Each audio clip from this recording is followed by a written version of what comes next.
The only benefit from some nearby rain we saw in the city is a little bit of passing cloud cover. Not really doing much for our temperatures. Looking upriver right now at some thunderstorms that are off in the direction. Had some in the river parishes. Most of those have weakened, but still the lingering cloud cover. 87 is our current temperature, so it did help to knock the temperatures a bit, at least at the airport, though it still feels like 100 degrees. Unfortunately, the clouds don't do anything for our humidity, and the heat indices are still well into the upper 90s or triple digits. Big storms over in Baton Rouge helping to cool them off at 75, 87 degrees at Kenner, still 90 at Lakefront, and in the 90s across the North Shore and in Mississippi. Today's high, not extreme, 93 degrees. Our normal high this time of year is 91, and we're not really looking at extreme temperatures going forward, but running above average. And what is causing that trend, I'll explain in just a moment. There are the thunderstorms, and it kind of developed almost along a line. This is a weak front that did move into parts of the deep south.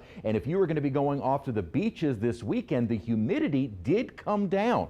As far as Biloxi, dew points have been in the 60s. Mobile and along much of the Mississippi coast, they did get into drier air. Unfortunately for southeast Louisiana, we did not. It's still muggy, and that helped to fuel a lot of our showers and storms. And again, that frontal boundary is kind of right in this vicinity where you've got the thunderstorms in Thibodaux. Most of the activity stayed west of the city. Few showers around the Chauvin area, and again, the bigger thunderstorms, although they are starting to move out and weaken over Baton Rouge, where it did help to knock their temperature down to 75. So over the next several days, while we are watching this upper ridging pattern, it is not a particularly strong upper ridge. You don't see any real extreme temperatures underneath that ridge. It'll keep us mostly dry, but I still think a few isolated showers are possible. That upper ridging starts to weaken a bit as some upper lows. This is an upper trough moves into the area. Could enhance our rain chances. Model's not very aggressive with that happening, though, as we go into Sunday and Monday.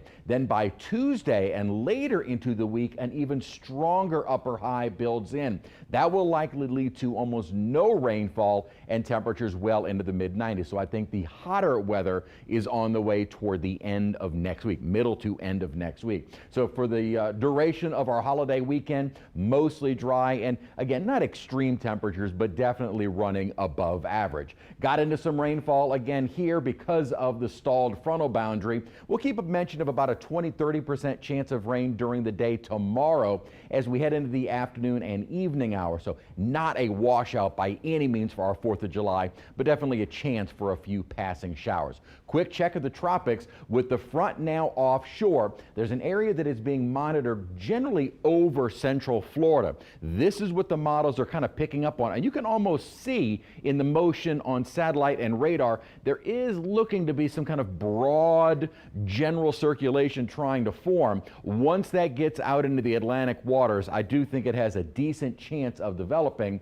and we have seen the Euro a little bit more aggressive with something trying to form. Whether or not that's a depression or a storm or some kind of subtropical system, yet to be determined, not an issue for us. Hot and mostly dry as we continue through the holiday weekend and continuing well into next week.